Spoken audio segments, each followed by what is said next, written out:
Welcome to the shop next door. Today we're going to be taking my shop from this to this. Now if you're expecting one of those transformations where they put up the hex lights and the plastic flooring, that's not what this is, all right? This is something completely different than any other shop transformation on YouTube. Let's go ahead and hit the rewind button and I'll show you from start to finish how I did this. So here's the plan. A few months ago, I did some pallet wood above the garage door to display some of my grandfather's carvings. I liked that so much that I decided I want to do the rest of the garage. In this video, we're going to be focusing on this back wall of the shop here, all the way over to where the workbench is. This is going to be a bunch of stuff all in one video. So I'll put chapters down in the video and in the description so you can jump and see what you want to see. But this is what we're going to do. Pallet with the whole wall, insulation, electrical. There's no electrical on this wall, so I haven't been able to use this parts washer. We're going to get this going in this video. I don't have any electrical for the light on this. I want to put a plug up there. We're going to mount a TV up here. You're going to want to see that. That's really cool. A plug down here, a plug underneath this workbench. For the workbench, I want to kind of tidy all this up. We're going to do pegboard, and yeah, I know, pegboard. Some people aren't a fan of that, but pegboard behind the bench. We're going to extend the bench to the end of the wall and clean up all this mess down here. Also, we're going to add dust collection for that sandblaster that connects to this homebrewed dust collection system I got going. We'll talk about this when I get to it. And finally, last but not least, in the middle of the pallet wood wall, we're gonna hand paint a large mural up here using a projector. I got a lot of work ahead of me. It's in the middle of summer right now. It's extremely hot in here. Stick with me. I'll explain the shop and what's going on with everything, what we gotta work around. First thing we gotta do is move all this stuff away from the walls. I've already took down some of my decor that I had up there before. If you watch any of my previous videos, you've seen that stuff on the wall. But I'm gonna go ahead and get all this stuff away from the wall, get the workbench away from the wall so we can start running electrical.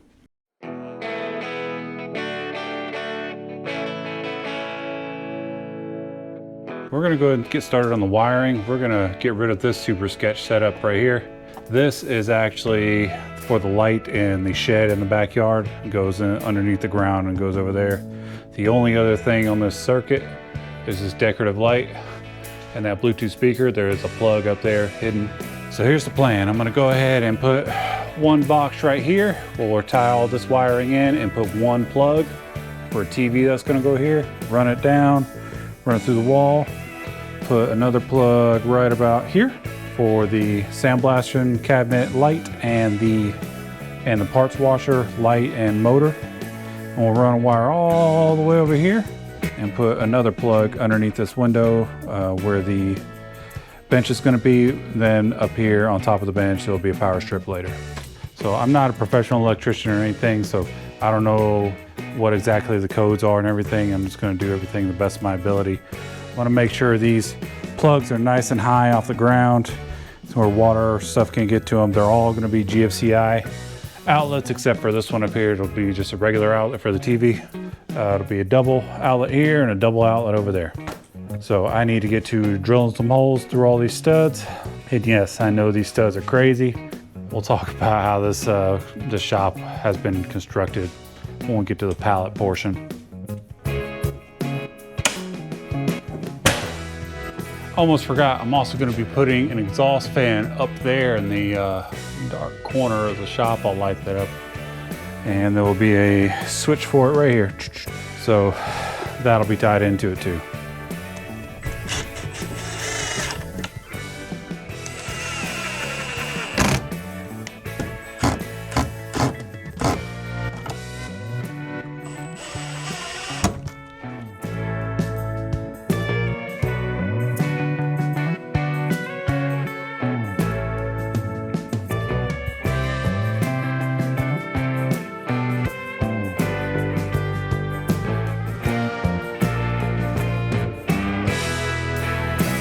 You may have noticed that I use metal electrical boxes for all my outlets. I'm gonna tell you the honest truth. I mostly just use the metal boxes because I like the way that they look. I like the metal faceplates better. But they are also much more durable, and like if you're always smacking stuff and really rough in your shop like I am, then metal box is probably the way to go. Up here, I'm doing the box that connects up to the exhaust fan. It's going to be a plastic box because it's way up high. You can't see it anyway, so I'm just going to do a plastic box up there. Run the wire down to the switch, and then wiring will be ran, and then I just got to put the outlets in. All right, I've got all my outlets wired up. That took longer than I wanted it to because, like I said, I'm not an electrician and I got to Google everything and to remember. But I tested everything. Everything's working the way it should. Everything's wired up the way it's supposed to be, including my switch for my exhaust fan. All right, this is my exhaust fan. It is not designed to be an exhaust fan. This is actually a fan that you put in line with like an air AC duct to like throw the air farther if you had like a really big house. This was in this garage when I moved in, and so I am going to use it as an exhaust fan because it was free. So what I've done is on the inside of the shop, it's gonna have this flap and it's a little bit Mickey Mouse or whatever, but it's gonna have a string with a pulley, and I'm gonna whoop, pull it open to turn it on. On the other side, there's gonna be some metal screen. I'm gonna hold it up there in that space, trace a circle around it, cut it out, and hopefully I'll be able to seal it up from the outside, make sure that no water and animals can get in or behind the siding or whatever. I'll see what I can come up with, but I'm about to full commit. I'm gonna cut a hole in the side of the shop, so here we go.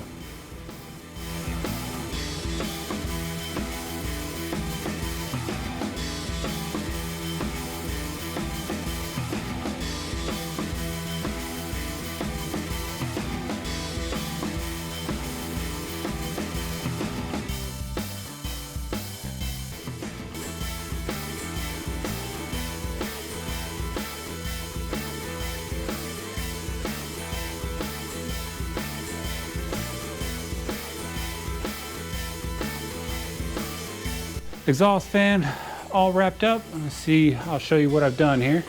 Way up there, there's a pulley on the ceiling with a string, comes down here to right here. So all I gotta do is pull the string, hook it on this nail, and it's open. Close, open. I'm probably going to put a spring on that to snap it shut. I'll do that later. And the wiring works. My switch is upside down. That's all right. It works. Well, that wraps up the wiring. Now on to the fun part, insulation. You may have noticed that my shop isn't exactly a new construction build. As a matter of fact, it's far from it. This shop was built, I think, in the 60s, and I know it was built from lumber that was milled from the land that it's built on.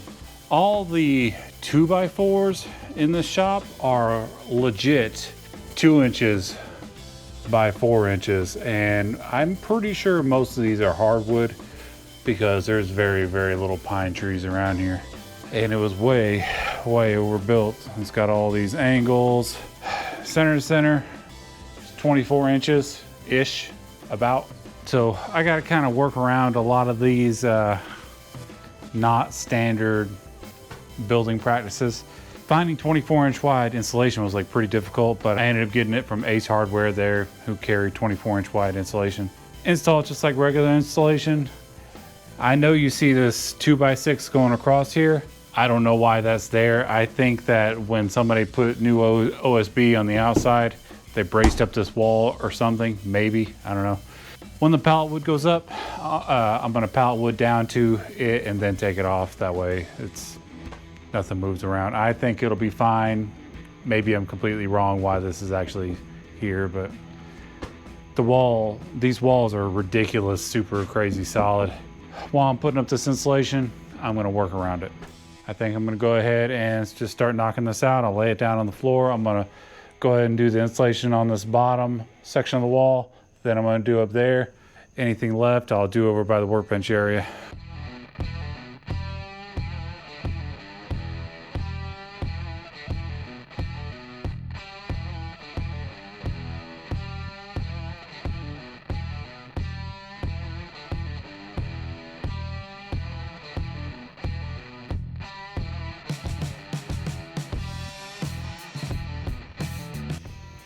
All right, that's all the installation put up. Next up is the fun part, the pallet wood.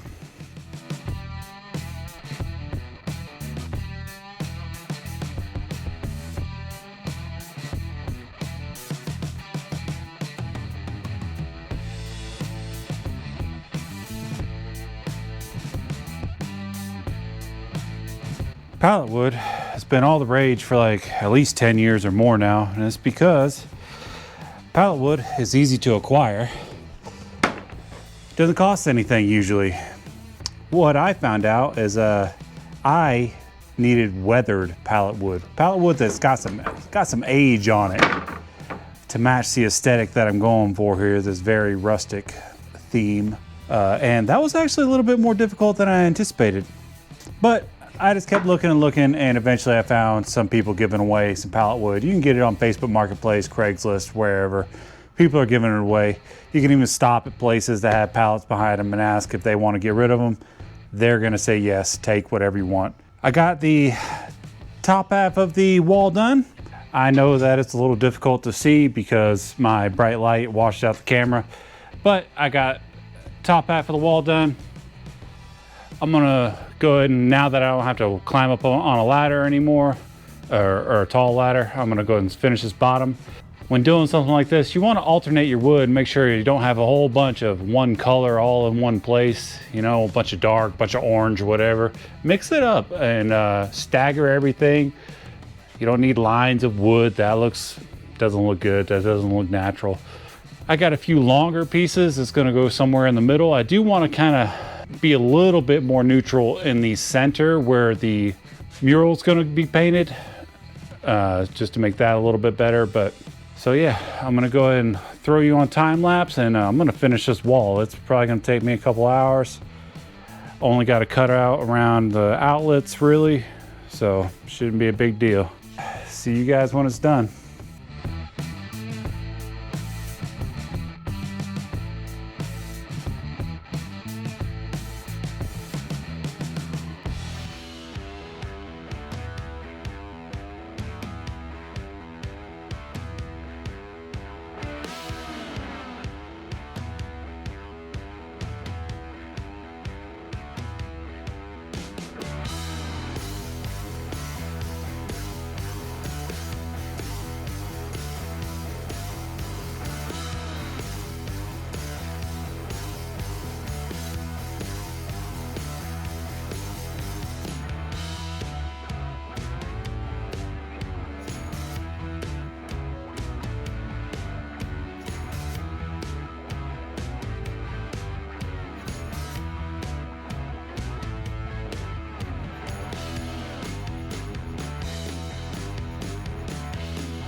All right, off camera, I went in and got the whole upper area above the window and stuff done with pallet wood. I did decide to do that. I just didn't do the very, very top where the exhaust fan is. I went in, as you just saw, threw up this pegboard that's going to be behind the bench.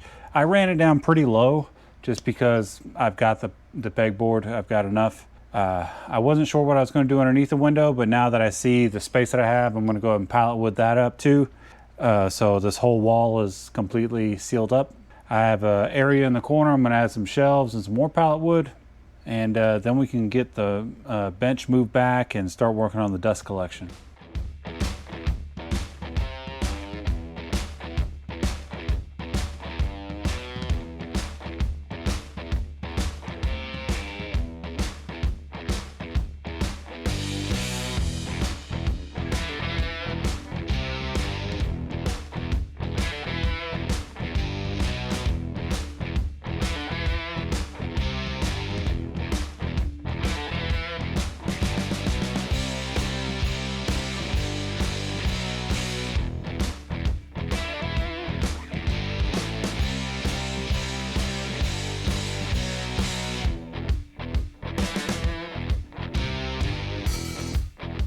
finished up all the wood on all the walls, all my pegboards up. It was a fight, but got it all done. So far I've got 3 half days.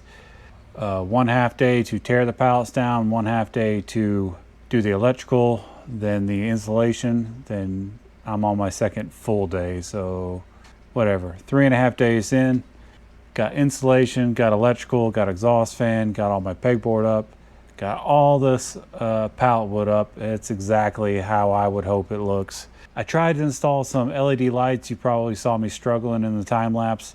It wasn't sticking. They weren't sticking to the bottom of my greasy cabinets or these wood shelves. So I ordered some actual under cabinet lights that you would see in like a fancy house or whatever.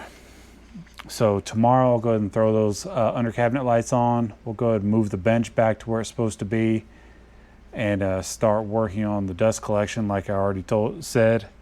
Then all we got to do is paint the mural on the wall with the projector and tidy everything up and put my finishing touches on everything. And this transformation will be done. Hopefully most of it will get done tomorrow. I'm going to try to get out here early before it starts getting hot. It's over 100 degrees today. It's really, really hot in here, even with the fans on and the exhaust fan. I've spent very little money on this transformation. Each one of these sheets of pegboard were $25 each. I've got $180 in insulation, another $80 for the wiring, maybe $20 for the boxes.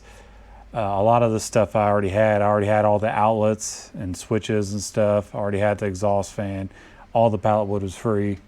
You can do a lot with not a lot of money if you really want to make it happen. I'm gonna get changed and eat and get back out here in the morning and try to start to wrap this thing up.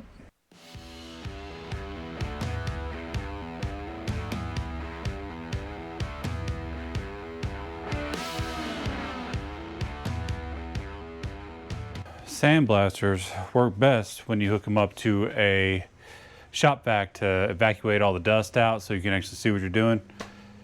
It also keeps the dust down inside the shop. Even though these are like sealed up, it still gets all dusty. So that's what we're gonna do. We're gonna install some permanent dust collection. This is something that like woodworkers and stuff often do.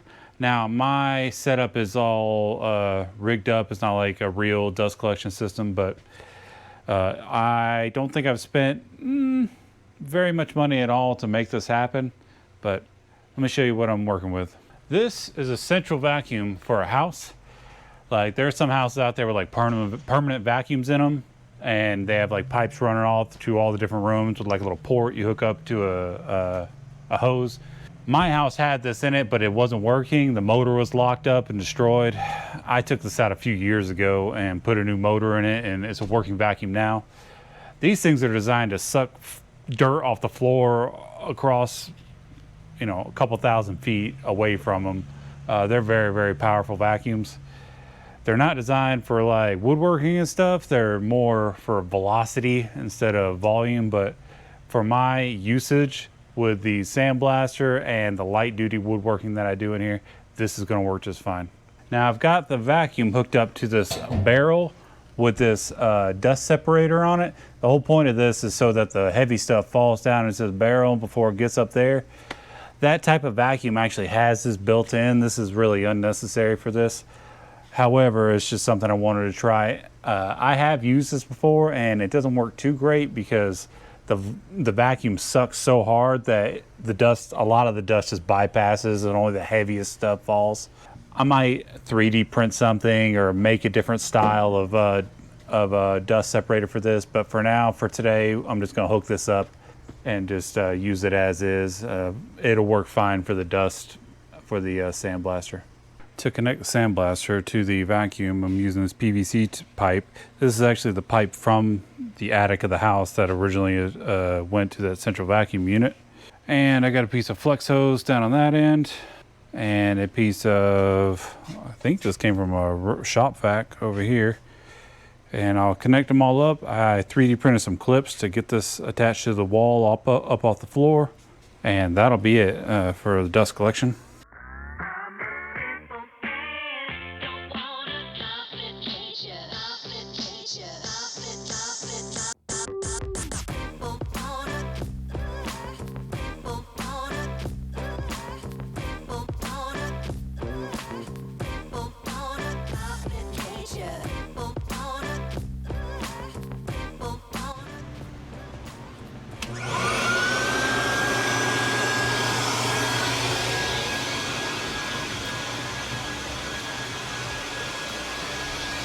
Yeah, it works.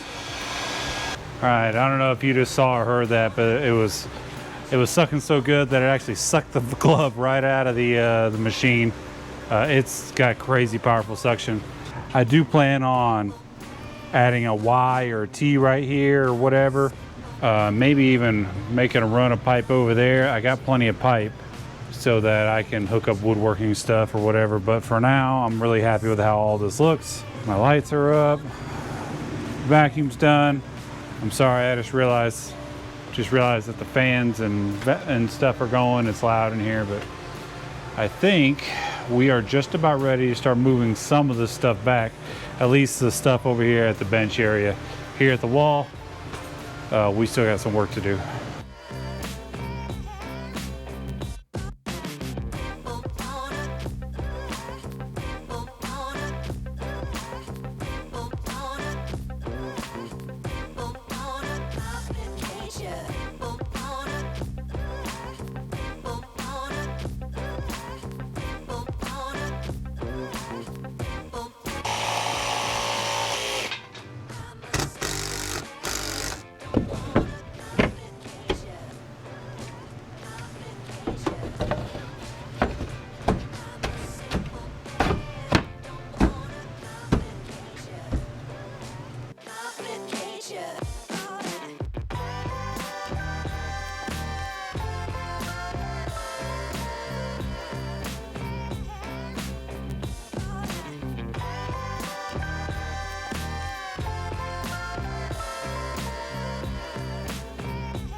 All right, well, I've been cleaning up for, I don't know, a couple hours or whatever. I got all that trash out of the middle of the floor.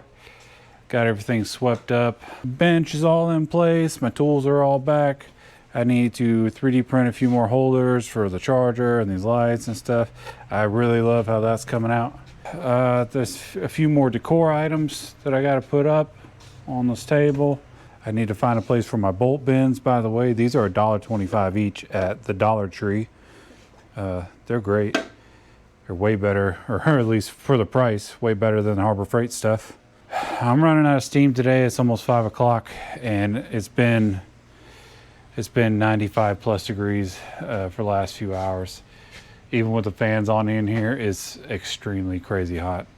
So I think to finish off the afternoon before I get back out here tonight when it's nice and cool, I think we're gonna go ahead and mount my TV on the wall. You've probably seen this bad boy in the background. This is a 1990 model Zenith Space Command TV, and it is exactly the kind of TV that I like. The idea is we're gonna put it up here on this wall. That's why we got this plug right here to plug it in. Also got my cable running out. On the other side of the wall in my blue room, see, I got my 1984 Zenith Space Command stereo, 2 speakers, the Nintendo, the VCR. VCR is in 1984 also.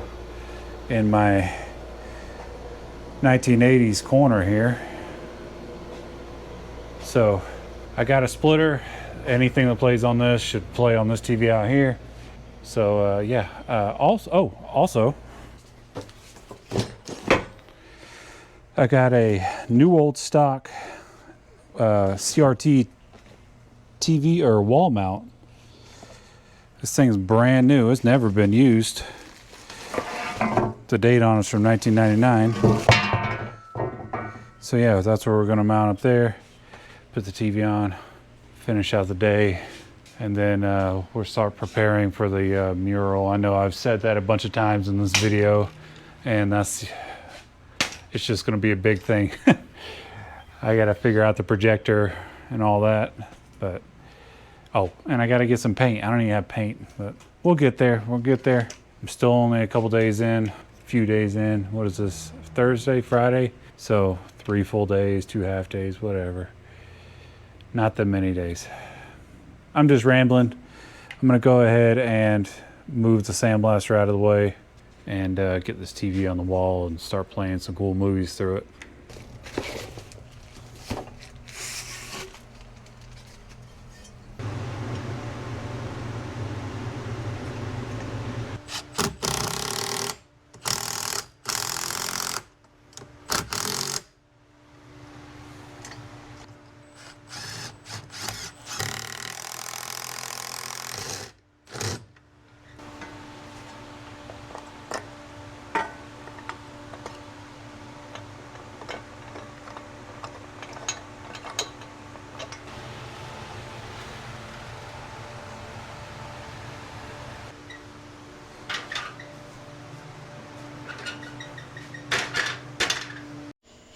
All right, got the TV up and going. Now for the finale. We're gonna paint a mural up here on this wall. To do this, I get this relatively inexpensive projector, and I got my logo loaded up on a laptop, and I'm gonna shut off the lights in here and project it up here. Now, while I'm doing this, I'm gonna have to lights off. I'm sure the lighting's gonna be all messed up and weird on the camera. I'll do my best to show what I can. I came across a channel called Acme Supply Co. with Tony Touch, and he goes through how to do stuff like this, like sign painting kind of thing. I am no expert at all. What I'm gonna do is I'm going to project this on the wall. I'm gonna trace around it with a black marker, and then I'm going to attempt to paint it by hand with hand brushes. So we'll see how it goes, and I'm sure that I will time lapse most of this. Hopefully you guys think it looks good. I went through a few iterations, and this is what everybody agreed that looked the best, including myself. I think this looks the best, and yeah, it's time to get to painting. I've climbed the mountains in Montana, danced in the lights of New Orleans. Portland ran away with me, and San Francisco stayed with me. Nashville made its way in between. Fell in love in Minnesota, and fell apart south of Salt Lake. Colorado calls to me, and Washington will always be begging for a piece of me to stay. Maybe some things never change, but I wanna know how it feels to hang pictures on a wall, sleep in the same bed at night. I want reasons to stay, I want someone to take up my time and miss me when I go.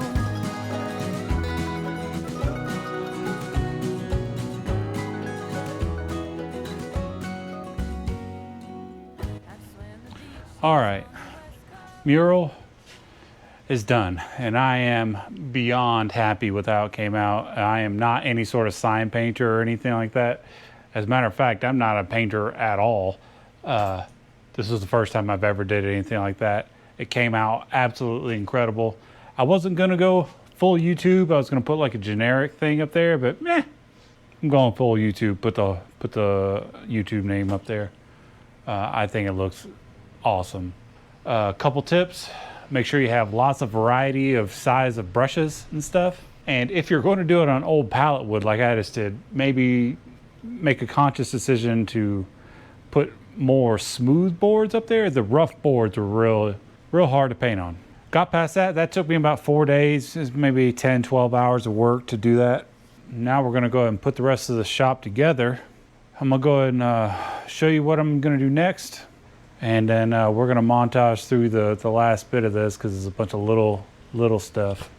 All right, let's go. We've been talking about this parts washer this whole video. We're gonna get this going. I just gotta clean it out, make sure there's no gunk in it. I'm gonna use 4 gallons of this awesome cleaner you can get from like the dollar store. I got this from Home Depot. It costs like 20 bucks for all 4. I'm gonna cut it with water and fill it up. That's what I'm gonna use. I would absolutely love to use a petroleum-based cleaner, but it's expensive. It's super expensive, no matter how you do it. So that's not what I'm gonna do. I'm gonna do this. It's better than no parts washer at all. I also gotta find a place for these bolt bends. The bench area that is 99% done. As you see, there's like a wonky area here because this bench is centered on this window. I'm gonna take this 2x6, you know, the one that we took off the wall at the beginning of the video, and I'm gonna extend this bench all the way to the wall, so it's all the way. Then I got everything on this table. We're gonna do something with this grinder. This is another small parts bin thing for I'm going to put electrical stuff in there. Got a few more mason jars to put up. So a few decor items. Got all this junk over here. The old pallet wood. Don't look at this wall. Pretend this wall doesn't exist. All right, we're not talking about this wall yet. But I'm gonna go and get all this pallet wood out of here. I got a hose clamp rack that I made a long time ago. I'm gonna put that up somewhere. I'm gonna go ahead and put you guys on time lapse and get this place back the way it should be.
Well, that's it.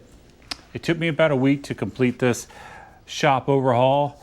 Got tons done. Insulation, pallet wood walls, the logo on the wall, dust collection, pegboard storage, nut and bolt storage, electrical, and it's like a whole different place in here. It was a cool place before. It always has been. It's how I keep it. Now it's incredible in here. I love it. Now I understand this very rustic look isn't for every shop and everybody has a different idea of what they like and everything, but this is the kind of stuff that I like and what I like to work in. Something like this was very, very labor intensive, but not very monetarily intensive.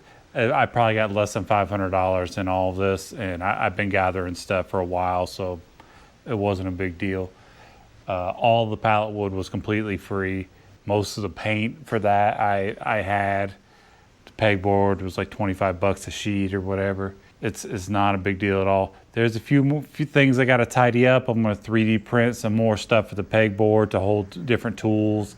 I think I might do a flip out system for the belt sander that I have, just like I did with the grinder. If you've made it all the way to the end of this video, because I am sure that it's a long one. I haven't edited it yet, but I'm sure it's long. I greatly appreciate you hanging around with me and watching, and I hope you get some inspiration or some ideas of what you can do in your shop.